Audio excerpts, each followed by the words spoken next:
Hello friends, আশা করবো তোমরা প্রত্যেকে খুব ভালো আছো এবং পড়াশোনায় প্রচণ্ড ব্যস্ত আছো। তো তোমাদের সবাইকে আরও একবার ওয়েলকাম জানিয়ে আমাদের আজকের ক্লাস শুরু করছি। আজকে আমরা Kolkata police constable mock test 3 যেটা আমরা নিয়েছিলাম, আমরা টেলিগ্রাম চ্যানেলে আমরা মকের পিডিএফ দিয়ে দিই প্রত্যেকবারই, সেরকমই আমরা মক টেস্ট 3ও নেওয়া হয়ে গেছে, মক টেস্ট 4ও তোমার জন্য নেওয়া হয়ে গেছে। তো মক টেস্ট 3 থেকে আজকে ম্যাথস প্রশ্নগুলোর সলিউশন দেখিয়ে দেবো। একদম এক্সাম হল অ্যাপ্রোচ কীরকম হবে তোমাদের, কীরকম হবে তোমরা পরীক্ষা ফার্স্ট একদম পরীক্ষা সলভ করবে, সেই ধরনের অ্যাপ্রোচ নিয়ে আজকের এই ক্লাস। চলে আসি প্রথম প্রশ্নে। আর টেলিগ্রামে যারা জয়েন করেনি তারা তাড়াতাড়ি জয়েন করে নাও। আরপি ম্যাথস গুরুকুল হচ্ছে আমার টেলিগ্রাম চ্যানেলের নাম। চলে আসি প্রথম প্রশ্নে ডাইরেক্ট। দেখো, প্রথম প্রশ্ন দেখেই বুঝতে পারছি যেখানে রুটের মধ্যে একটি ভগ্নাংশ আছে এবং ভগ্নাংশের লব এবং হরে দেখতে পাচ্ছি দশমিকের প্লেস কিন্তু একই জায়গায় আছে। তাই দশমিকের প্লেস যদি এক জায়গায় থাকে দশমিকের কোনো ভ্যালুই নেই, তাহলে আলটিমেট রুট ওভার অফ 441/625।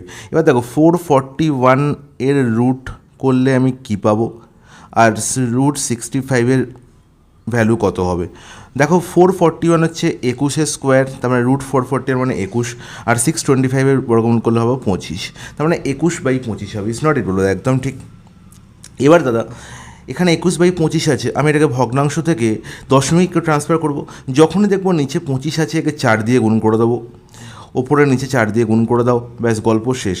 তাহলে দেখো কত হলো, ওপরে 84, হ্যাঁ কি না বলো, তার নিচে দাদা 100, আর নিচে 100 থাকা মানে দশমিক কঘর পরে হবে, দুঘর পরে হবে, তাহলে 0.84 অপশান বি হয়ে যাবে কারেক্ট আনসার। কোনো রকম কোনো সমস্যা নেই, এখানে ভাগ করার কোনো দরকার নেই। 21/25 থেকে ভাগ করার কোনো দরকার নেই। 5 বা 5-এর কোনো মাল্টিপল থাকলেই আমার চেষ্টা হবে সেটাকে 100 করার। ওকে, আর এই পার্টটা লিখলাম, এটা পরীক্ষায় কিন্তু ভুলেও লিখবো না। যখনই দেখতে পাচ্ছি 100 হচ্ছে, তার মানে বুঝতেই পারছি 0.84 হবে। ওকে, তাহলে এই সিরিজটা থেকে এই লাইনটা থেকে এই লাইনটায় আমার কিন্তু ডাইরেক্ট আসা উচিত, এই লাইনটা কিন্তু পরীক্ষা হলে লিখবো না। ওকে, টাইম নষ্ট করার কোনো দরকার নেই। নেক্সট প্রশ্ন, একটি বিদ্যালয়ে 70% শিক্ষার্থী হলো মেয়ে, ছেলেদের সংখ্যা 510, তাহলে বিদ্যালয়ের মোট শিক্ষার্থীর সংখ্যা কত? দেখো বুঝতেই পারছি যে 70% শিক্ষার্থী মেয়ে, তাহলে যদি টোটাল শিক্ষার্থীর মধ্যে 70% মেয়ে হয়, তাহলে 30% হচ্ছে ছেলে, 30% হচ্ছে ছেলে। আর এই 30%-এরই ভ্যালু বলা হয়েছে কত, 510। ইটস নট ইট, একদম ঠিক। তাহলে আমরা নির্ণয় করতে হবে বিদ্যালয়ের মোট শিক্ষার্থী মানে কি 100%-এর ভ্যালু। তাহলে 30 আর 5 110 এর মধ্যে রেশিও কত দেখতে পাচ্ছি, এখানে 0 0 ক্যান্সেল আউট হচ্ছে, 3কে দিয়ে কাটাকুটি যাচ্ছে, কত 3 17 51, হ্যাঁ কি না বলো, একদম ঠিক। তার মানে হচ্ছে 1-এর ভ্যালু হচ্ছে 17, তাহলে 100-এর ভ্যালু কত হবে, দুটো শূন্য এর পাশে অ্যাড হয়ে যাবে, অপশান বি হয়ে যাবে কারেক্ট আনসার। এরকমভাবে ভাবতে হবে পরীক্ষায়।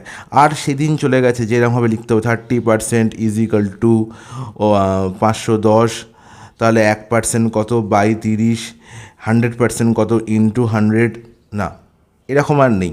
আমাকে ভাবতে হবে, আমাকে মুখে মুখে ক্যালকুলেশন করতে হবে, মাইন্ড ক্যালকুলেশনের আমার পোটেনশিয়াল বাড়াতে হবে। যত বেশি মাইন্ড ক্যালকুলেশন করব, যত বেশি আমি স্টেপ জাম্প করতে পারবো পরীক্ষা, তত বেশি আমার কী হবে, সময় বাঁচবে। নেক্সট প্রশ্নে চলে যাওয়ার প্রবাবিলিটি বেড়ে যাবে।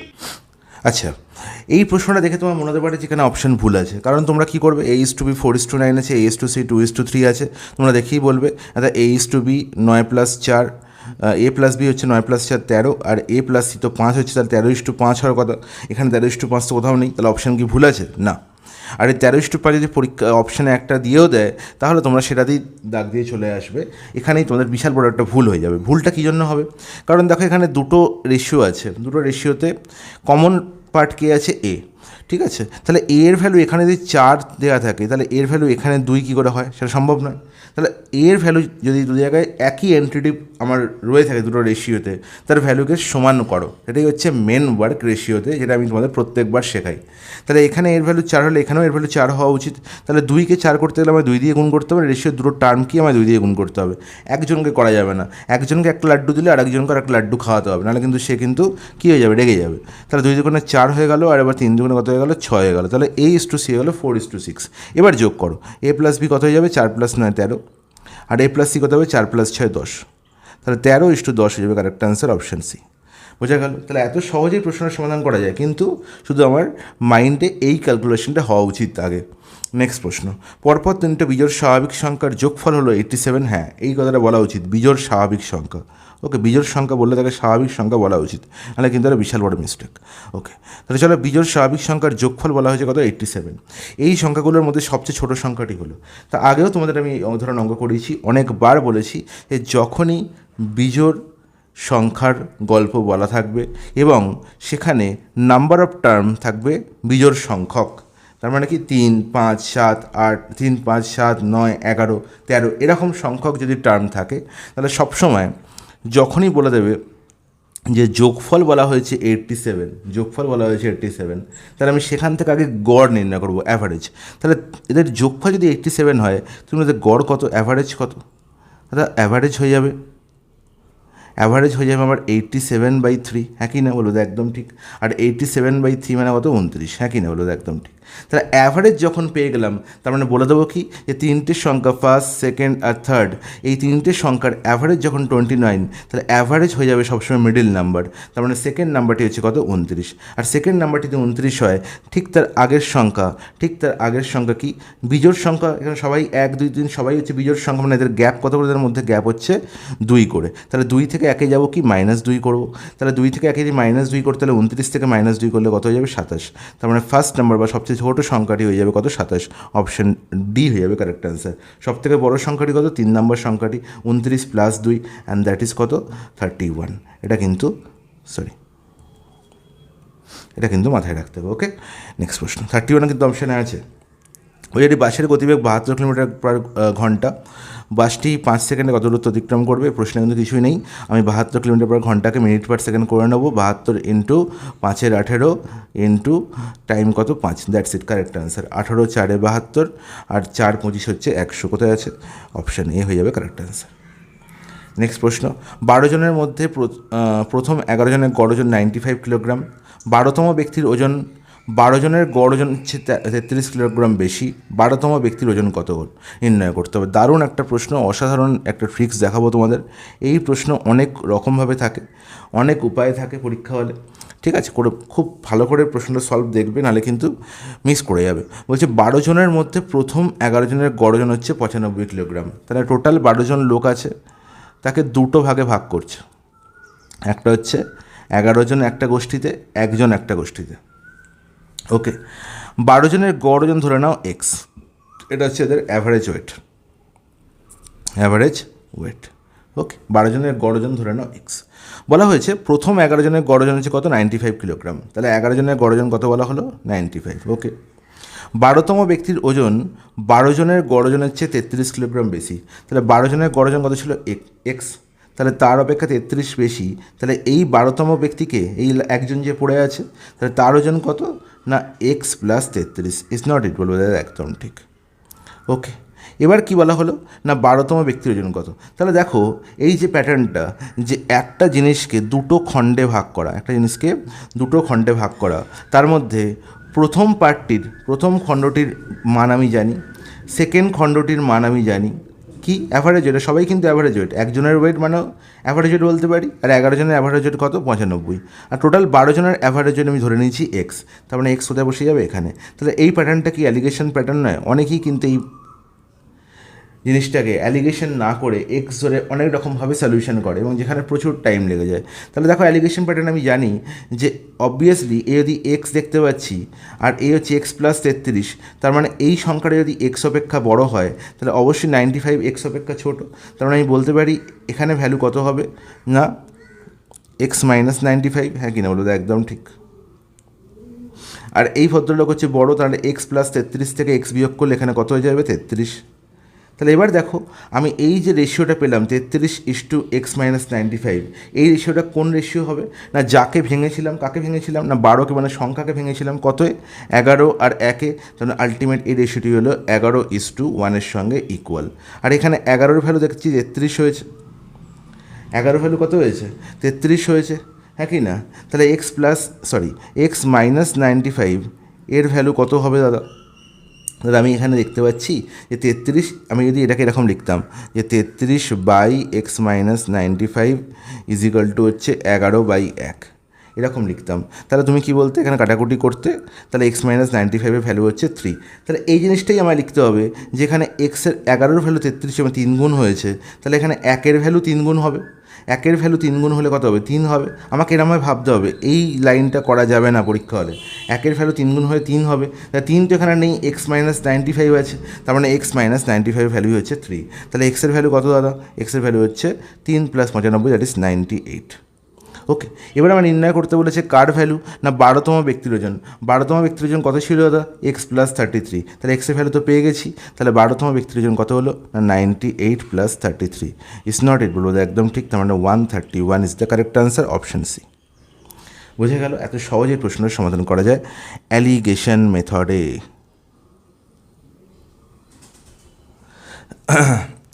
গণেশ, রাম এবং সোহনের একসঙ্গে একটি কাজ 16 দিনে শেষ করতে পারে, খুব ভালো কথা। তাহলে এখানে গণেশ আছে, রাম আছে আর সোহন আছে, খুব ভালো কথা। এরা একসঙ্গে একটি কাজ করছে কতদিনে? 16 দিনে। হচ্ছে গণেশ এবং রাম যদি একসঙ্গে একই কাজ 24 দিনে শেষ করে, বাহ, তাহলে গণেশ এবং রাম সেই কাজটাই 24 দিনে শেষ করছে। তাহলে সোহন একা সেই কাজটি কদিন শেষ করবে? তাহলে এই ধরনের প্রশ্ন সব যখনই হবে তখন আর এদের এলসিএম করে এফিসিয়েন্সি বার করে খাটাখাটুনি করার কোনো দরকার নেই। এখানে গণেশ আর রামের মিলিত এফিসিয়েন্সি আছে, এখানেও গণেশ প্লাস রামের মিলিত এফিসিয়েন্সি আছে। তাহলে গণেশ প্লাস রামকে একটা মানুষ ধরো, একজন ধরো, তাহলে গণেশ প্লাস রামকে একজন ধরলে আমি এসকে একজন ধরতে পারি, মানে সোহনকে একজন ধরতে পারি। তাহলে গল্পটা এরকম হয়ে গেল যে গণেশ প্লাস রামকে যদি আমি এক্স ধরি, তার মানে এক্স প্লাস ওয়াই ভ্যালু আছে 16, আর এক্সের একার ভ্যালু বলা হয়েছে 24, তার মানে ওয়াইয়ের ভ্যালু কত হবে? আমরা জানি 16 × 24 বাই 24 - 16, অ্যান্ড দ্যাট ইজ 8, তার মানে 8 দুগুণে 16, 24 দুগুণে কত? 48। এত সহজেই প্রশ্নের সমাধান করা যায় একদম সেকেন্ডে। বোঝা গেল? ওটা খুব সুন্দর বোঝা গেছে, এরপরে তার বোঝার কিছু নেই। ওকে, নেক্সট প্রশ্ন বলছে 2, 5, 0, 6 এবং 8 অঙ্ক দ্বারা গঠিত 5 অঙ্কের বৃহত্তম ও ক্ষুদ্রতম সংখ্যার মধ্যে পার্থক্য নির্ণয় করতে হবে। তাহলে যখন বৃহত্তম সংখ্যা নির্ণয় করছি, বৃহত্তম, তাহলে বৃহত্তম সংখ্যাটা কী হবে? আমি দেখতে পাচ্ছি এদের মধ্যে সবথেকে বৃহত্তম ডিজিট কি? 8, তাহলে 8কে আগে লিখে দাও, ঠিক আছে। এর পরে বৃহত্তমকে 6, এর পরে বৃহত্তমকে 5, এর পরে বৃহত্তমকে 2, এর পরে বৃহত্তম হচ্ছে 0। ওকে, তাহলে এরকমভাবে ক্রোনোলজিক্যালি মানে হচ্ছে বড় থেকে ছোট আকারে প্রথমে লিখে দাও। এবার হচ্ছে সবথেকে ক্ষুদ্রতম সংখ্যা। ক্ষুদ্রতম সংখ্যার গল্প যখনই আসবে তুমি বলে প্রথমে তাহলে সবথেকে ছোটো 0 লিখে দিই, না, এটা কিন্তু করা যাবে না। কারণ কি? এখানে বলেছে 5 অঙ্কের সংখ্যা, তাহলে 5 অঙ্কের সংখ্যা যখনই হচ্ছে প্রথমে 0 লিখলে তার কোনো ভ্যালু নেই, তার মানে 4 অঙ্কের সংখ্যা হয়ে যাবে, তার মানে প্রথমে 0 কিন্তু লেখা যাবে না। তাহলে প্রথমে 0-র পরে ছোটো কে আছে? 2। ওকে, তাহলে এর পরে তুমি 0 লিখতে পারো, আর কোনো অসুবিধা নেই, 2-এর পরে 0 লিখে দাও। এরপরে তুমি এরপরে ছোটো কে আছে? তাহলে এরপরে ছোটো 5, তারপরে 6, তারপরে 8, ব্যাস। ওকে, সরি, এরপরে ছোটো না, এরপরে বড়। আমি ছোটো থেকে বড় করে সাজাচ্ছি, কিন্তু এই 2 আর 0-এর মধ্যে কিন্তু ইন্টারচেঞ্জ করতে হবে, কারণ এটা 5 অঙ্কের সংখ্যা, 4 অঙ্কের নয়। ওকে, তাহলে এবার কী বলেছে? এদের মধ্যে ডিফারেন্স কত? গঠিত বৃহত্তম সঙ্গে পার্থক্য নির্ণয় করতে হবে। ওকে, দেখো এবার তাহলে পার্থক্য কত হচ্ছে? তাহলে দেখতে পাচ্ছি এখানে ইউনিট কত হচ্ছে? 2 হচ্ছে, তাই তারপরে হচ্ছে কত হচ্ছে? দেখতে পাচ্ছি 5 হচ্ছে, তাহলে 5 আর 2, 5 আর 2 3 জায়গায় আছে। তারপরে হচ্ছে 7, 5, এখানে হচ্ছে 9, এখানে হচ্ছে 5, আর এখানে হচ্ছে কত? 6, তাহলে 6, 5, 9, 5, 2 কোথায় আছে? 6, 5, 9, 5, 2, অপশন সি। বোঝা গেল? হলো, খুব সুন্দর বোঝা গেছে, কোনো অসুবিধা নেই। নেক্সট প্রশ্নে চলে যাই। বলছে যেমন দুধওয়ালা একটি পাত্রে 75 লিটার এবং অন্যটিতে 45 লিটার দুধ রাখে, খুব ভালো কথা। সর্বোচ্চ ধারণ ক্ষমতা সম্পন্ন কোনো পাত্র দিয়ে ওই পাত্রের দুধ পরিমাপ করতে পারছে। তাহলে এমন একটা পাত্র আমাকে নির্ণয় করতে হবে যেটা সর্বোচ্চ হবে তার মাপ, এবং যেটা দিয়ে ওই দুটো পাত্রেরই দুধ কী হয়ে যাবে? ক্যালকুলেট করা যাবে, মানে কোনো দুধ বাকি পড়ে থাকবে না। ওকে, তাহলে সেই ভ্যালুটা কী হবে? সেই ভ্যালুটা অবশ্যই হবে এমন একটা সংখ্যা, এই 75 আর 45 দুজনকেই পরিমাপ করতে পারবে এমন একটা সংখ্যা যে হবে কি এদের HCF, তাই তো? মানে হচ্ছে সেই সংখ্যাটা যে 75কেও পুরোপুরি ভাগ করে আর 45কেও পুরোপুরি ভাগ করে, হ্যাঁ কি না? তাহলে তুমি বলবে দাদা 15 হচ্ছে সেই সংখ্যা যে হচ্ছে 75কেও পুরোপুরি ভাগ করে, 15 × 5 = 75, আর হচ্ছে 15 × 3 = 45, হ্যাঁ কি না? তাহলে 15 হচ্ছে সেই সংখ্যা যে 45কেও পুরোপুরি ভাগ করে আর 75কেও পুরোপুরি ভাগ করে। এখানে আমার কোনো রকমভাবেই কোনো অঙ্ক করার দরকার নেই, দেখেই বুঝে নিতে হবে যেখানে প্রশ্ন কি বলতে চাইছে। তাহলে এই গল্পটা, এই লাইনটার মানে হচ্ছে সে এমন একটা সংখ্যা আমার নির্ণয় করতে হবে যে 75কেও পুরোপুরি ভাগ করে, 45কেও পুরোপুরি ভাগ করে, যার মানে আর কোনো এমন একটা মাপনী চোঙ আমি ইউজ করছি যেটা দিয়ে মাপলে কি হবে না 75 লিটার যে পাত্রে দুধ আছে সেই পাত্রে কোনো দুধ অবশেষ পড়ে থাকবে না, আর 45 লিটার যে পাত্রে দুধ আছে সেই পাত্রের কোনো দুধ অবশেষ পড়ে থাকবে না। পুরোপুরি যতবার আমি মাপবো ততবারই আমার কী হবে, সেই চোঙটা বা মাপনী চোঙটা ফুলফিল হবে। ঠিক আছে, সেখানেও কিন্তু কোনো যেন উপর নিচে না হয়, সে পুরোপুরি ফুলফিল হবে। ওকে, তাহলে বুঝে গেলে। তাহলে আলটিমেট কতবার, এখানে প্রশ্ন কিন্তু আর একটা হয়, এটা মাথায় রাখতে হবে যে আলটিমেট কতবার মাপতে হবে দুটো ক্ষেত্রে। তাহলে 75 লিটারকে যখন আমি মাপছি, মাপনী চোঙ আমার 15, তার মানে 5বার মাপতে হচ্ছে, 5 15 75। আর 45 লিটারকে যখন মাপছি তখনও মাপনী চোঙ 15, তার মানে 3বার মাপতে হচ্ছে। তাহলে এই 5বারই কী হচ্ছে, পাত্র পুরোপুরি ফুলফিল থাকছে মাপনী চোঙটা, আর এখানেও 3বার পুরোপুরি মাপনী চোঙটা ফুলফিল থাকছে। এই কনসেপ্টটা বোঝা দরকার, কারণ হচ্ছে এখানে আর একটা প্রশ্ন হয়, সেটা হচ্ছে এটা যে কতবার ফুলফিল হচ্ছে। ওকে, নেক্সট প্রশ্ন দেখো, এই প্রশ্নে বলা হয়েছে রাম একটি ব্যাংকে নির্ধারিত সময়ের 15 মিনিট আগে পৌঁছায় যদি সে তার গাড়ি 42 কিমি/ঘন্টা গতিবেগে চালায়। আচ্ছা, আগে পৌঁছানোর জন্য না, এটা পৌঁছায় হবে, ঠিক আছে, পৌঁছায়। যদি সে তার গাড়ি 42 কিমি/ঘন্টা গতিবেগে চালায়, সে কিন্তু 42 কিমি/ঘন্টা বেগে চালায়নি। যদি সে চালাতো তাহলে সে 15 মিনিট আগে পৌঁছতো। 15 মিনিট আগে মানে 15 মিনিট আর্লি, ঠিক আছে, এটা হচ্ছে আর্লি। ওকে, এবার দেখতে পাচ্ছি যে আবার যদি সে 35 কিমি/ঘন্টা গতিবেগে গাড়ি চালায়, মানে যদি তার বেগ কমে যায়, রিডিউস হয়ে যায়, তাহলে দেখতে পাচ্ছি তার 1 মিনিট দেরি হয়ে যায়। তাহলে এটা হচ্ছে লেট। তাহলে আর্লি আছে, লেট আছে, দুটো স্পিড দেওয়া আছে, নির্ণয় করতে হবে তার আত্রাস্থল থেকে ব্যাংকের দূরত্ব। ওকে, এটা আত্রা হবে না, এটা যাত্রাস্থল হবে, যাত্রাস্থল থেকে ব্যাংকের দূরত্ব। ওকে, তোমার তার বাড়ি থেকে তার ব্যাংকের ডেস্টিনেশন, হোয়াট এভার। এবার ডিস্টেন্স নির্ণয় করার জন্য আমার ডাইরেক্ট ফর্মুলা আমি বলে দিচ্ছি তোমাদের, যে S1 × S2 by S1 difference S2। এখানে হতে পারে S1 বড়ো, S2 বড়ো। S1 আর S2 এর ডিফারেন্স আমি নেবো পজিটিভ ভ্যালু, ওকে, ইনটু টাইম ডিফারেন্স। আর টাইম ডিফারেন্স মানে কি, তাহলে যদি আমি আগেও বলেছি, যদি দেখতে পাচ্ছি একটি আর্লি একটি লেট, তাহলে সবসময় কী হবে, এদের টাইম ডিফারেন্স কী করে নির্ণয় করবো, এই দুটো টাইমের যোগফল। তাহলে আর্লি কী হবে, ডিফারেন্স হবে, লেট ডিফারেন্স হবে, বিয়োগ করব, আর্লি লেট অলওয়েজ কী করবো, যোগ করব টাইম গ্যাপ নির্ণয় করার জন্য, এটা মাথায় রাখতে হবে। ওকে, তাহলে S1 কত, এখানে 42, এটা 35, এটার ডিফারেন্স কত, 42 - 35 হচ্ছে 7, টাইম ডিফারেন্স কত 15 মিনিট, আর 1 মিনিট যোগ করলে 16 মিনিট। যেহেতু এখানে সবকটা কিলোমিটার/ঘন্টায় আছে, ঘন্টা ট্রান্সফার করো বাই 60। তাহলে 7 × 6 = 42, 6 × 10 = 60, 5 × 7 = 35, 5 × 2 = 10, 2 × 8 = 16। তাহলে 7 × 8 = 56 কিলোমিটার হয়ে যাবে কারেক্ট আনসার। এখানে 4টে অপশানে একটু মিস্টেক আছে, যে কোনো একটা কেটে 56 করে নাও, আমি সি অপশানটাকেই বললাম 56 কিলোমিটার। ওকে, 56 কিলোমিটার হবে কারেক্ট আনসার। প্রথম একটি সংখ্যা খুঁজুন যার 1 সপ্তমাংশ ওই সংখ্যার 11 অংশ অপেক্ষা 100 বড়। ঠিক আছে, এমন একটা সংখ্যা খুঁজতে হবে যার 1 সপ্তাংশ মানে 7 ভাগের 1 ভাগ। তার আমি ধরলাম x একটা সংখ্যা, তার 7 ভাগের 1 ভাগ কী হবে, তার 11 ভাগের 1 ভাগ অপেক্ষা 100 বড়, তার মানে x/11 অপেক্ষা 100 বড়। দ্যাটস ইট, এটাই বলতে চেয়েছে, আর কিছুই না। এবার তুমি এখানে দেখতে পাচ্ছ যে সংখ্যাটা হবে, সেই সংখ্যাটা 11-র মাল্টিপল হতে পারে, 7-এর মাল্টিপলও হতে পারে। তাহলে 11-র এখানে যদি তুমি না করতে চাও, তুমি যদি বলবো না আমি সলভ করবো না, আমি নিমেষে অঙ্ক করবো, তাহলে তুমি কী বলবে, 11-র মাল্টিপল হতে পারে, 7-এরও মাল্টিপল হতে পারে। ওকে, তাহলে 11-র মাল্টিপল দেখে নিই। এখানে দেখতে পাচ্ছি 2 আর 1 3, আর এখানে 14 থেকে 3 বিয়োগ করলে হচ্ছে কত, 11, তাহলে এটা হতে পারে। এখানে 2 আর 1 3, 8 আর 13 হতে পারে না। এখানে হচ্ছে 1 আর 4 5, 5 + 0 5, তাহলে এটাও হতে পারে। এখানে 1 আর 4 5, 3 + 0 3, এটা হতে পারে না। তাহলে এই দুটোর মধ্যে যে কোনো একটা আনসার হতে পারে। ওকে, এবার দেখতে পাচ্ছি সে সংখ্যাটা 7 দিয়েও বিভাজ্য হবে। তাহলে 7 দিয়ে বিভাজ্য দেখতে পাচ্ছি 1925, দেখি 5 × 2 = 10, 182, 4 14, এটাও হতে পারে, এটাও হতে পারে। এবার তো প্রবলেম হয়ে গেল। প্রবলেমটা কিছুই নয়। এবার দেখো, এই প্রশ্নটার আনসার কিন্তু আমি কিছু না করেও করতে পারি, তাও তোমাদের বুঝিয়ে দিই একবার। দেখো 11x - 7x মানে 4x/77, তার মানে হচ্ছে 100 × 77। ওকে, এবার দেখো তুমি বুঝে গেলে যে এই 4 কিন্তু 100কে কেটে দেবে, দিয়ে হয়ে যাবে কি 25, তার মানে কি আলটিমেট আমার ইউনিট ডিজিট হবে 5, তার মানে অবভিয়াসলি এ আর সি এর মধ্যে আনসার এই হবে, সি হবে না। ওকে, তাহলে এখান থেকেই আমি খুব ভালো করে বুঝতে পারলাম যে 0 কখনো আসতে পারে না ইউনিট ডিজিট। কারণ কি, এই যে 4 11x - 7x এর 4, সেই 4 কী করবে, 100কে পুরোপুরি ক্যান্সেল আউট করে দেবে, দিয়ে কী পাবো, 5 যুক্ত একটা সংখ্যা পাবো যার ইউনিট ডিজিট হচ্ছে 5। তার মানে আলটিমেট আনসারও যেটা হবে সেটা ইউনিট ডিজিট 5 হবে, কারণ এখানে 77 আছে, যেটা হচ্ছে অড নাম্বার। ওকে, নেক্সট প্রশ্ন।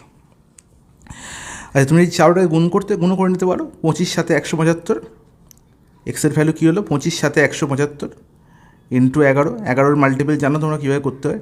এখানে 5 লিখবো, তারপরে সাথে মানে যোগ করে 12, 12 2, হাতে 1 রইল, 7 আর 1 8, 8 আর 1 9, 1 1925। Is it clear? বলো একদম জলের মতো পরিষ্কার। দুটো পূর্ণ সংখ্যার গুণফল হলো 37, দুটি সংখ্যার পার্থক্যের বর্গমূল কত হবে? বুঝতে পেরেছো? তাহলে দুটো পূর্ণ সংখ্যার গুণফল, পূর্ণ সংখ্যা কিন্তু হোল নাম্বার, ওকে, যাদের গুণফল বলা হয়েছে 37। এবার দেখো দুটো সংখ্যার গুণফল 37, তাহলে সেই দুটো সংখ্যার কী হতে পারে? 37 ইটসেলফ এ প্রাইম নাম্বার, মৌলিক সংখ্যা, যার 1 এবং 37 ছাড়া আর কোনো ফ্যাক্টর নেই। Is it not? বলবো একদম ঠিক। তার মানে সেই দুটো সংখ্যা 1 এবং 37ই হবে। তাহলে 1 আর 37-এর গুণফল কি? 37 তো, কারণ 37 তো আর কোনো ফ্যাক্টর নেই, কারণ এটা কী নাম্বার? প্রাইম নাম্বার বা মৌলিক সংখ্যা, হ্যাঁ কি না? বলবো একদম ঠিক। তাহলে আর 37-এর দুটো ফ্যাক্টর কী হবে? 1 আর 37। তাহলে দুটো সংখ্যার গুণফল 37 মানে কি? 1 আর 37-এর গুণফল 37। এবার কী বলো? দুটো সংখ্যার পার্থক্য 37 আর 1-এর মধ্যে ডিফারেন্স কত? 36। এর বর্গমূল কত? অর্থাৎ +-6 বলতে পারি, কিন্তু আমি এখানে প্লাস সাইন নিয়েছি, তাই আনসার কী হবে? অপশান সি, ওকে, প্লাস ভ্যালু নেওয়া হয়েছে। নেক্সট প্রশ্ন দেখো, এই প্রশ্নে বলা হয়েছে একজন লোক নগদ 1950 টাকার ঘড়ি কিনলো সে দোকানে।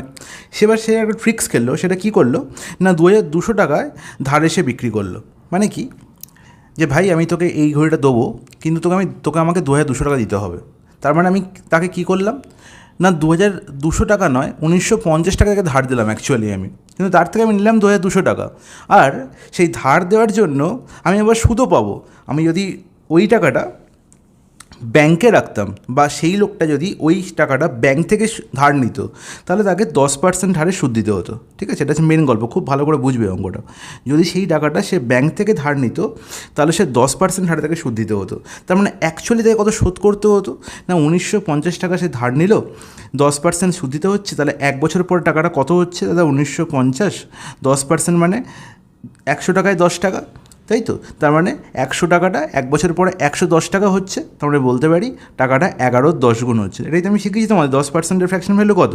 1-এর 10, মানে 10 টাকায় 1 টাকা সুদ, তার মানে হচ্ছে 11 টাকা হয়ে যাচ্ছে এক বছর পরে। তার মানে 11-র 10 গুণ হচ্ছে টাকাটা 1 বছর পরে। তার মানে কত টাকা হচ্ছে আলটিমেট? দেখো 195 × 11, 11 দিয়ে গুণ করার প্রসেস শিখিয়েছি।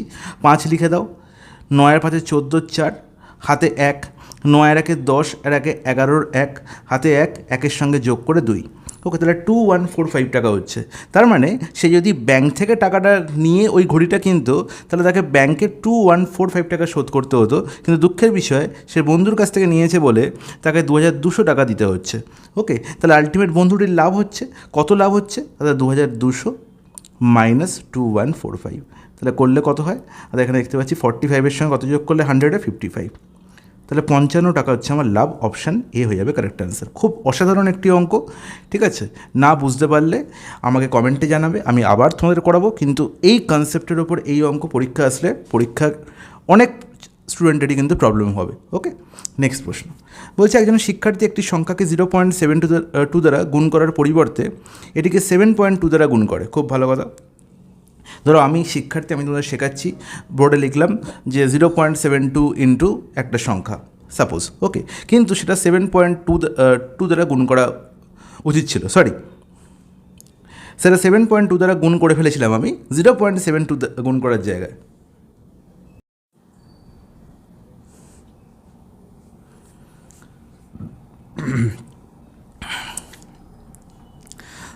দেখো, একজন শিক্ষার্থী একটি সংখ্যাকে 0.72 দ্বারা গুণ করার পরিবর্তে এটিকে 7.2 দ্বারা গুণ করে।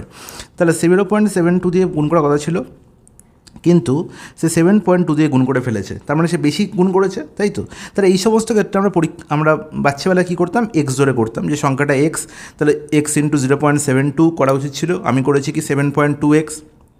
এদের ডিফারেন্স নির্ণয় করতাম এবং সেটা বলা হয়েছে যে যদি তার সঠিক উত্তরের চেয়ে 2592 বেশি হয়, তাহলে আসল সংখ্যাটা নির্ণয় করতে হবে, মানে ডিফারেন্সটি ভ্যালু হবে 2592-র সঙ্গে সমান।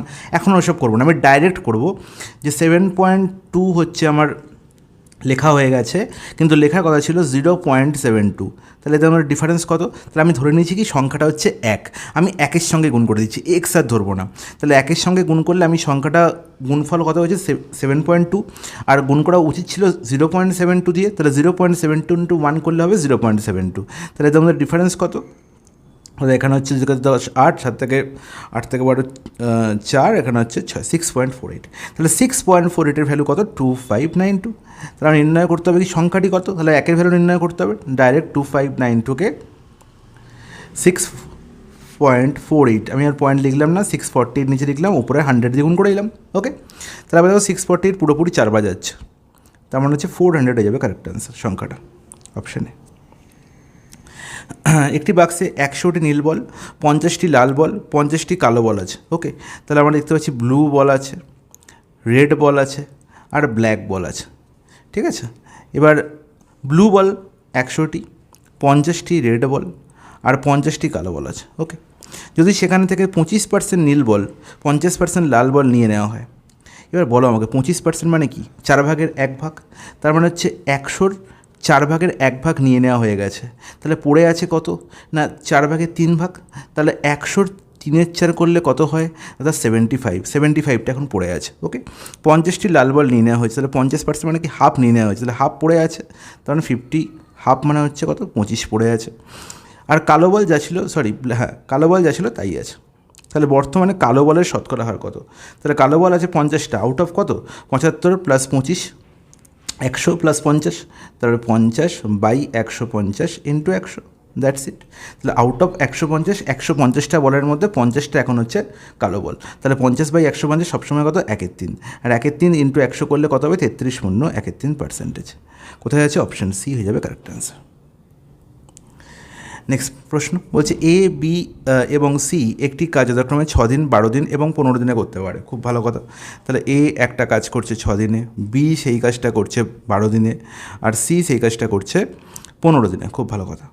এবার বলেছে 1/8 অংশ আছে, এখানটা হচ্ছে 1/8, এটা প্রশ্নপত্রে মিস ছিল, এটা 1/8 অংশ হবে এখানে একটা। 1/8 অংশ শেষ হওয়ার পরে সি কাজ ছেড়ে চলে যায়। তাহলে 1/8 অংশ শেষ হয়ে গেছে, তাহলে যেটা শেষ হয়ে গেছে সেটা নিয়ে ভেবে লাভ নেই। 1/8 অংশ যদি শেষ হয়ে যায় তাহলে পড়ে আছে কতটা? 7/8।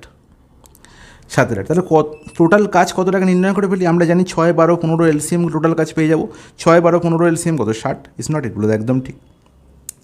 এর এফিসিয়েন্সি কত? 60/6 10, বি এর এফিসিয়েন্সি 60/12 5, 60/15 4 হয়ে যাবে সি এর এফিসিয়েন্সি। ওকে, 1/8 অংশ কাজ হয়ে গেছে, তাহলে পড়ে আছে 7/8 অংশ কাজ, তারপরে 60 ইন্টু 7/8 এই কাজটা পড়ে আছে। ওকে, বলছে সি কাজ ছেড়ে চলে গেছে তখন, তাহলে সি হচ্ছে নেই, আর পিকচারে আর সি নেই। এবার বাকি কাজ, মানে বাকি কাজ কি? 60 ইন্টু 7/8, এটা এ এবং বি একসঙ্গে শেষ করে, তাহলে বাকি কাজ শেষে কত সময় লাগে?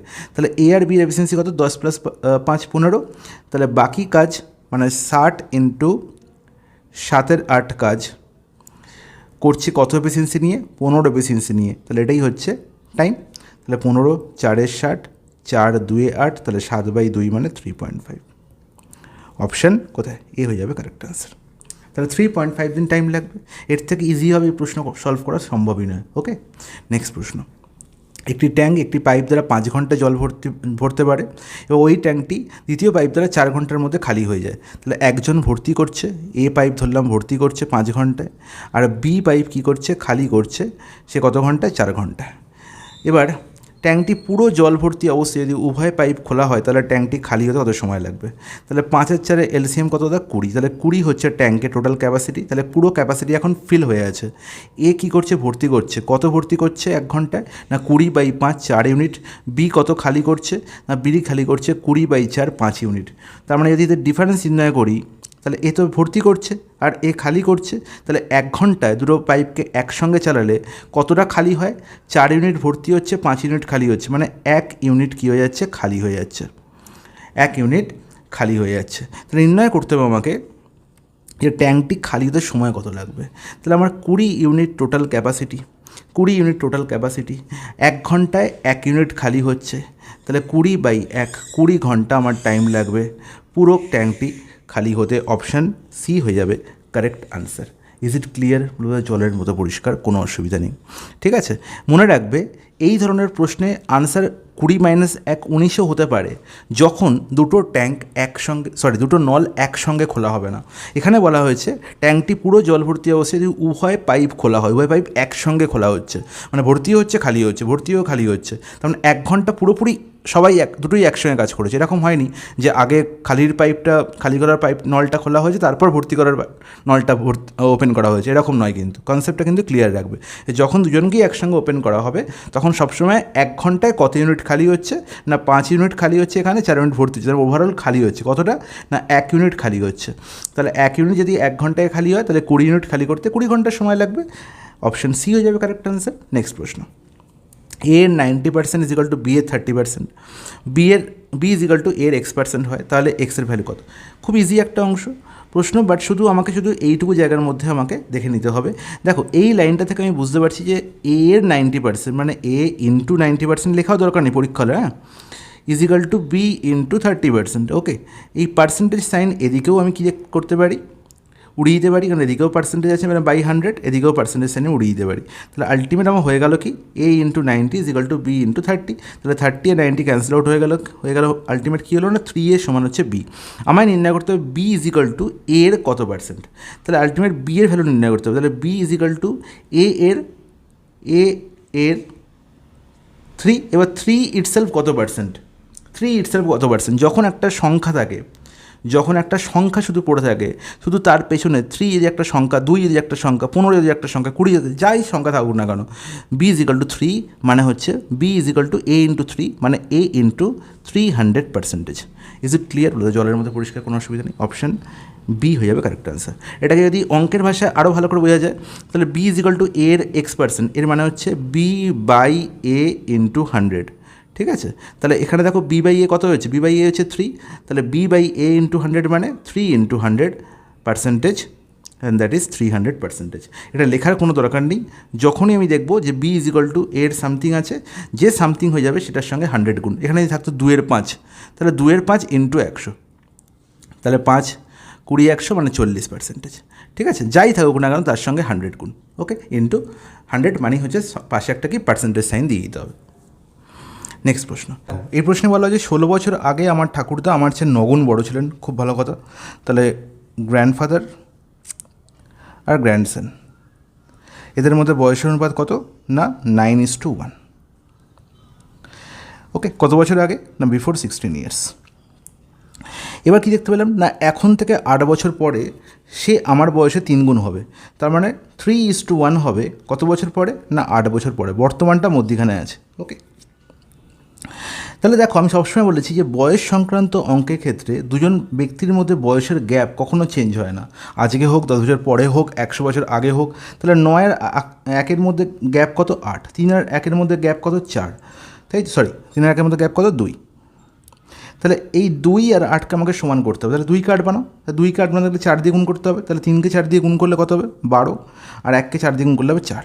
তাহলে আলটিমেট হয়ে গেল 12:4। ইটস নট এরোজ, একদম ঠিক।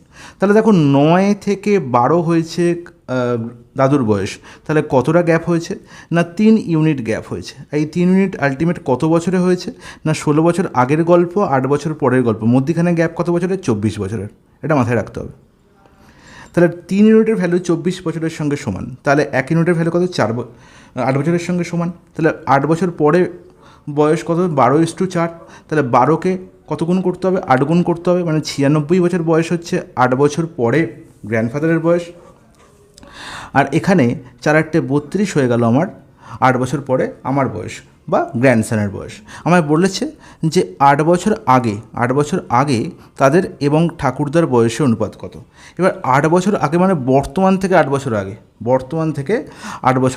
তাহলে বর্তমান থেকে 8 বছর আগে মানে আলটিমেট এখানে 8 বছর পরের গল্প বলা হয়েছে। তাহলে বর্তমানে ফিরে আসতে গেলে 8 কম করতে হবে, আরও 8 বছর আগে যেতে গেলে আমাকে 16 কম করতে হবে। তার মানে 96 - 16 আর 32 - 16। আচ্ছা, তাদের বয়সের অনুপাত, তাদের বলতে এখানে তাদের বয়সের অনুপাত এবং ঠাকুরদা লেখার প্রয়োজন নেই। 8 বছর আগে তাদের বয়সের অনুপাত কত ছিল, ঠিক আছে।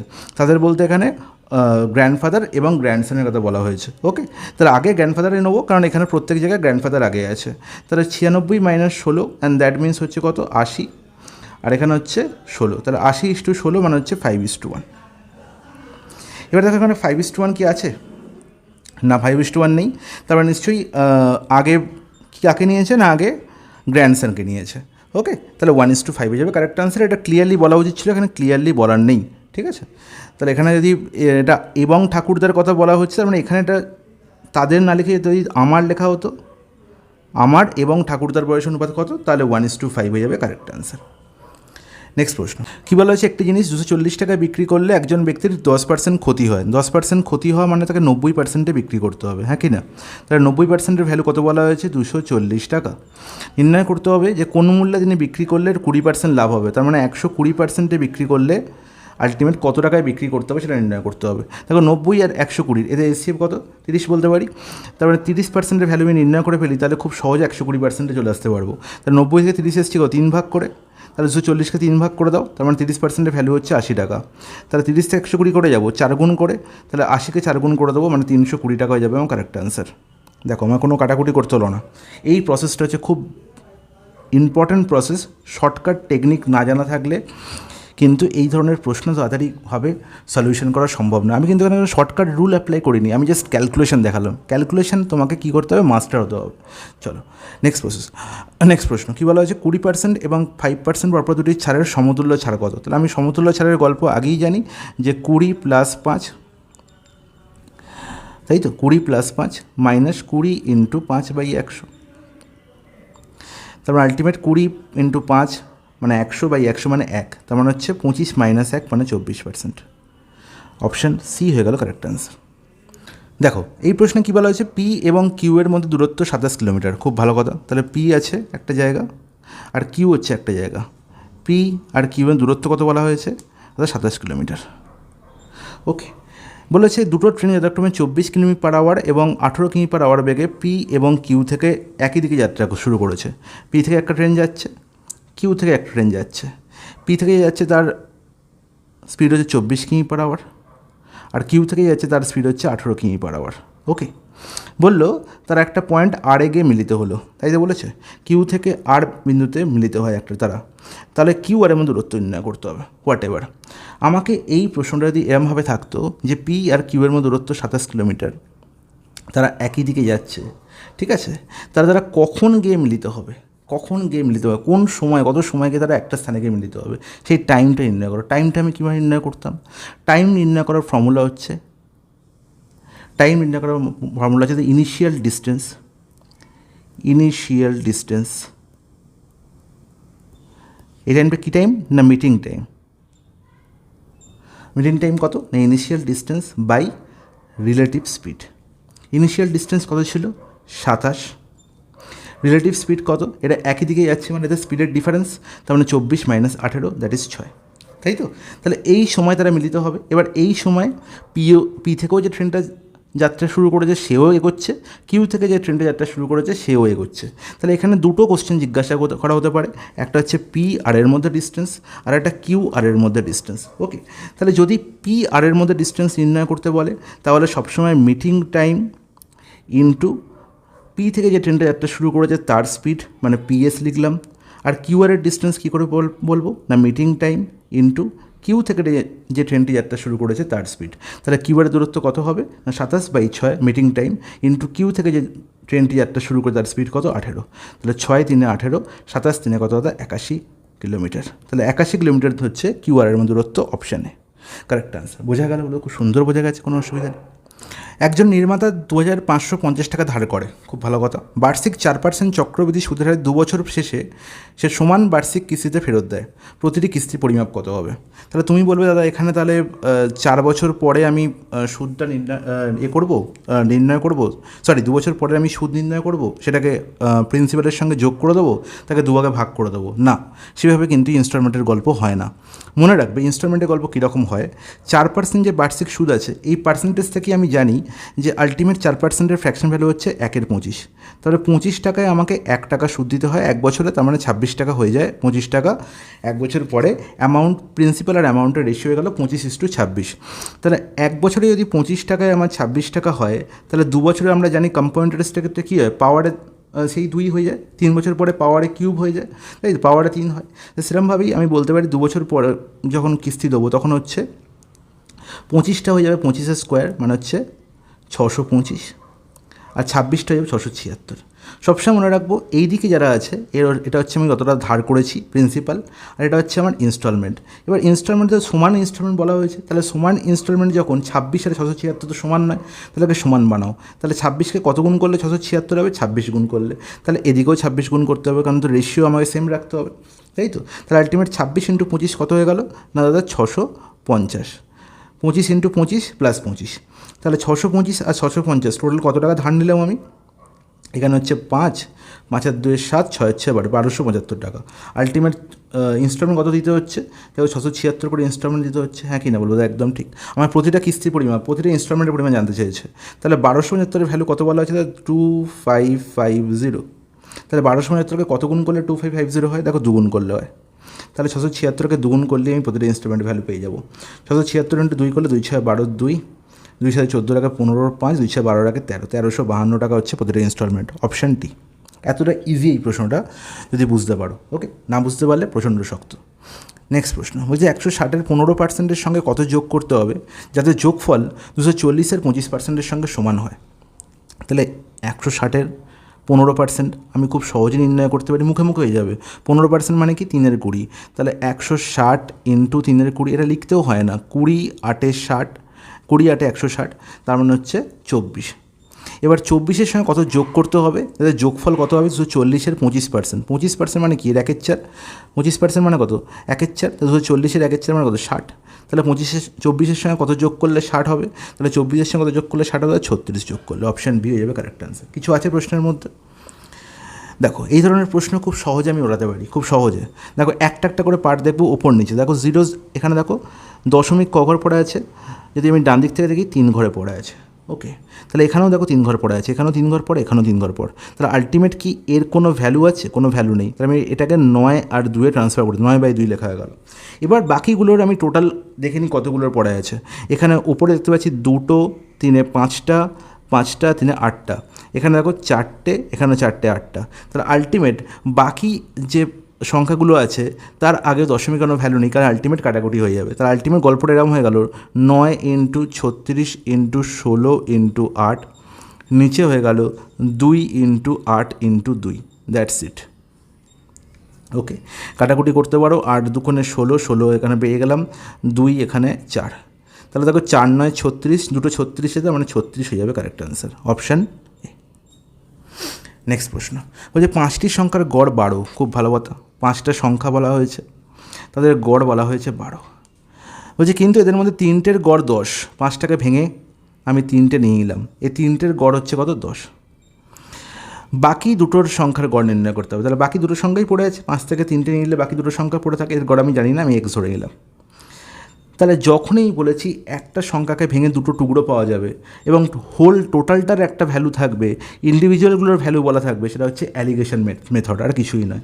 তাহলে যখনই আমি 10x আর 12-র অ্যালিগেশন করব, ফাইনাল যে রেশিও পাবো সেই রেশিওটা কিছুই নয় 3:2 এর সঙ্গে রেশিও। মানে কাকে ভেঙেছিলাম? সংখ্যাটাকে ভেঙেছিলাম, ভেঙে আমি যে দুটো পার্ট পেয়েছিলাম তাদের রেশিও আমি ফাইনালি পাবো। ওকে, তাহলে 12 থেকে 10, 12 হচ্ছে কি 10-এর থেকে বড়, তার মানে অবভিয়াসলি এক্স কী হবে? 12-র থেকে বড়। ওকে, তাহলে এখানে পাবো কত? 12 - 10, দ্যাট ইজ 2। আর এখানে কত পাবো? x - 12। তাহলে এই x - 12:2 কার সঙ্গে সমান? না 3:2 এর সঙ্গে সমান। তাহলে 2 এর ভ্যালু এখানে দেখতে পাচ্ছি 2। তাহলে অবভিয়াসলি x - 12-র ভ্যালু কত হবে? 3 হবে। তাহলে x - 12-র ভ্যালু 3 হলে x এর ভ্যালু কত হবে? 12 + 3 15। অপশান এ হয়ে যাবে কারেক্ট অ্যান্সার। সেদিন শেষ যখন আমরা করতাম যে 5টা জিনিসের গড় 12, তাহলে 5টা জিনিসের টোটাল 60, তাহলে 3টের গড় 10 আর 3টের টোটাল 30, তাহলে 60 - 30 হয়ে গেল, বাকি দুটোর টোটাল 30, তার মানে 30কে 2 দিয়ে ভাগ করে 15 হয়ে যাবে আমার বাকি দুটোর গড়। সেদিন আর নেই, ঠিক আছে। এখানে সংখ্যাগুলো যদি 12 আর 10-এর বদলে একটা বৃহৎ সংখ্যা দিয়ে দেয়, তোমার কিন্তু ঘুম উড়ে যাবে। ওকে ভাই, চলে যাই পরের প্রশ্ন। দুটো সংখ্যা 2:3 অনুপাতে রয়েছে, প্রতিটি সংখ্যার সাথে 7 বিয়োগ করলে নতুন সংখ্যাটি 7:11 অনুপাতে থাকে, ছোট সংখ্যাটি কত? খুব ইজি একটা প্রশ্ন। তাহলে সংখ্যা দুটোর রেশিও 2:3 আছে। এবার প্রতিটি সংখ্যা থেকে একই সংখ্যা বিয়োগ করা যায় 7, এবং তার ফলে অনুপাত 7:11 হয়েছে। যখন এরকম গল্প বলা থাকবে তখন আমায় মনে রাখতে হবে যে সেই বয়স সংক্রান্ত গল্প, যে আমি সমান পরিমাণ কি করেছি, পদ গেছি। 2 থেকে 7-এ পৌঁছাতে যে পদ যেতে হয়েছে, 3 থেকে 11তে পৌঁছাতে সেই পদ যেতে হয়েছে। যখন এই পথ আমাকে সমান এগোতে হবে তখন ওদের ইন্ডিভিজুয়াল গ্যাপকে সেম করতে হবে। 2 আর 3-এর গ্যাপ কত? 1। 7 আর 11-র গ্যাপ কত? 4। তাহলে 1কে 4 বানাও, একে 4 দিয়ে গুণ করো। তাহলে 4কে আলটিমেট 2কে 4 দিয়ে গুণ করলে কত হবে? 8। আর একে 4 দিয়ে গুণ করলে হচ্ছে 12। তাহলে 2:3 হয়ে গেল কত? 8:12। এবার দেখো 8 থেকে 7 হয়েছে, 12 থেকে 11 হয়েছে। দেখো সমান পদ পিছনে এসেছি, 8 থেকে 7 এসেছি, মানে 1 ইউনিট কমেছে আমার। তাহলে এই 1 ইউনিট যে কমেছে, রিডিউস হয়েছে, সেটা আলটিমেট কার সঙ্গে সমান? 7-এর সঙ্গে সমান। বলো তো একদম ঠিক। বলা হয়েছে ছোটো সংখ্যাটি নির্ণয় করো। তাহলে ছোটো সংখ্যাটি কত আমার? 8 বাবা। তাহলে 8-এর ভ্যালু নির্ণয় করতে হবে কত? সেটা 56। তাহলে অপশান সি হয়ে যাবে কারেক্ট অ্যান্সার। ওকে, ভুলেও কিন্তু 7-এর ভ্যালু নির্ণয় করো না, কারণ এটা হচ্ছে আমার বিয়োগ করার পরের ভ্যালু। ঠিক আছে, বিয়োগ করার আগেও ইনিশিয়াল ভ্যালু, মানে অ্যাকচুয়াল সংখ্যাটা কত ছিল সেটার ভ্যালু নির্ণয় করতে হবে। ওকে, নেক্সট প্রশ্ন হচ্ছে পি, কিউ এবং আর যখন 10, 12, 15 দিনে 10, 15 এবং 20 দিনে একটি কাজ সম্পন্ন করে। খুব ভালো কথা। তাহলে পি এর ইন্ডিভিজুয়াল টাইম বলা হয়েছে 10, কিউ এর ইন্ডিভিজুয়াল টাইম হচ্ছে 15, আর আর এর ইন্ডিভিজুয়াল টাইম হচ্ছে 20। তাহলে এদের এলসিএম হচ্ছে দাদা 60। তাহলে 60 যদি এদের এলসিএম হয় তাহলে পির এফিসিয়েন্সি কত? 60/10 6, 60/15 4, কিউ এর এফিসিয়েন্সি 60/20 3 হচ্ছে আর এর এফিসিয়েন্সি। তারা একসঙ্গে কাজ করলে কতদিনে কাজটা শেষ হবে? টোটাল ওয়ার্ক বাই তাদের মিলিত এফিসিয়েন্সি কত? 6 + 4 + 3 মানে হচ্ছে 13। তাহলে 60/13 দিনে পুরো কাজটা শেষ হবে একসঙ্গে কাজ করলে, পি প্লাস কিউ প্লাস আর যদি একসঙ্গে কাজ করে।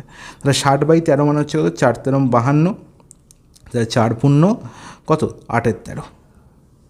হ্যাঁ কি না? 4 × 8-13 আছে, অপশান এ।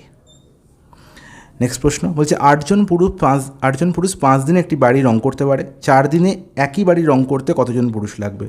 তাহলে 5 দিনে করছে 8 জন পুরুষ, আমি বুঝেই গেছি যে 8 × 5 হচ্ছে টোটাল ওয়ার্ক। এটা সবসময় মনে রাখবো যে time into total time into লোকসংখ্যা, বা আমি এটাকে এরকম বলতে পারি যে man into days, man into days is equal two total work. এটা মাথায় রাখবে সবসময়, ঠিক আছে? তাহলে ম্যান ইন্টু ডেজও বলতে পারি বা ডেজ ইন্টু এফিসিয়েন্সিও বলতে পারি, হোয়াট এভার। তাহলে ম্যান এখানে কতজন? না 8 জন। তাহলে 5 দিনে করছে মানে 8 × 5 টোটাল 40টা কাজ। সেই কাজটাই 4 দিনে করতে কতজন লাগবে? তাহলে 4/4। তাহলে 4/4 মানে হচ্ছে 10। তাহলে অপশানটি বলছে একজন দোকানদার ধার্য মূল্যের ওপর 20% ছাড়ে একটি পণ্য বিক্রি করেছেন, 16% লাভ করেছেন। খুব ভালো কথা। তিনি যদি ধার্য মূল্যে পণ্যটি বিক্রি করেন তাহলে তার লাভের শতাংশ কত হবে? তাহলে যখনই ধার্য মূল্য মানে মার্ক প্রাইস আর কস্ট প্রাইসের গল্প বলা থাকবে এবং তার সঙ্গে আমি দেখতে পাচ্ছি ডিসকাউন্ট আর লাভের গল্প বলা হয়েছে, তখনই আমার মনে পড়বে যে MP/CP is equal two 100 plus profit. Profit কত? না 16/100 মাইনাস ডিসকাউন্ট মানে কত? 20। 100 + 16 মানে 116 বাই হচ্ছে কত এখানে? 100 - 20 কত দাদা? 80। তাহলে সিপি যখন 80 তখন এমপি হচ্ছে 116। বলেছে যদি তিনি ধার্য মূল্যে পণ্যটি বিক্রি করেন তাহলে কত লাভের শতাংশ কত হবে? তাহলে ধার্য মূল্যে বিক্রি করতো মানে যদি 116 হয়ে যেত এসপি আর 80 তো সিপি বলাই আছে, তাহলে কত লাভ হতো? তাহলে এখানে 20 গেছি, তারপর 16 গেছি, তার মানে টোটাল 36 হয়ে গেল আমার লাভ। কত হয় দাদা? 80-তে। তাহলে ইন্টু 100 করলেই আমার পার্সেন্টেজ, তাহলে এটাই হয়ে গেল আমার প্রফিট পার্সেন্টেজ। বোঝা গেল? এসপি 116, 80 হচ্ছে আমার সিপি। তাহলে ডিফারেন্স কত? 80 থেকে 100 দিলে 20 আর 16 পদ এক্সট্রা মানে 36।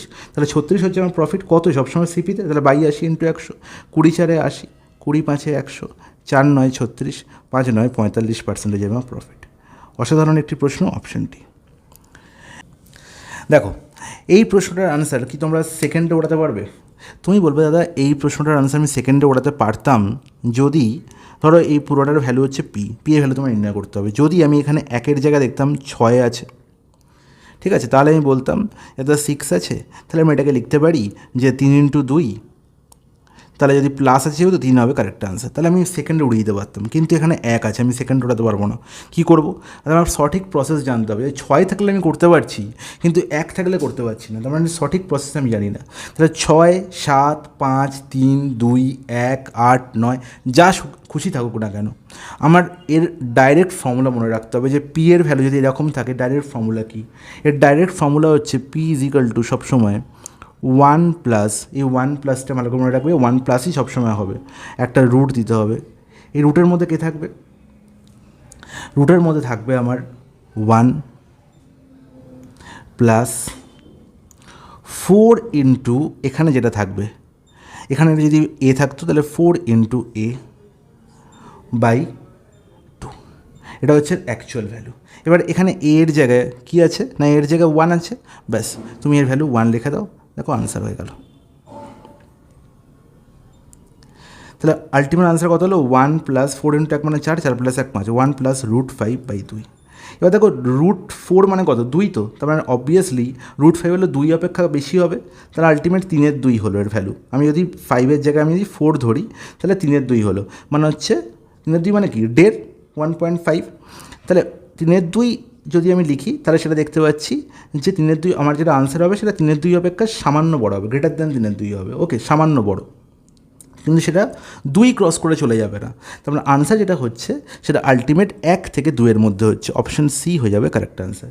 এবার দেখো তুমি এই প্রশ্নটাই তুমি এখানে 1-এর জায়গায় 6 দিয়ে টেস্ট করো, যেখানে তুমি 2 ইন্টু 3 বলে দাও, কী করে টেস্ট করবে? দাদা দেখো এখানে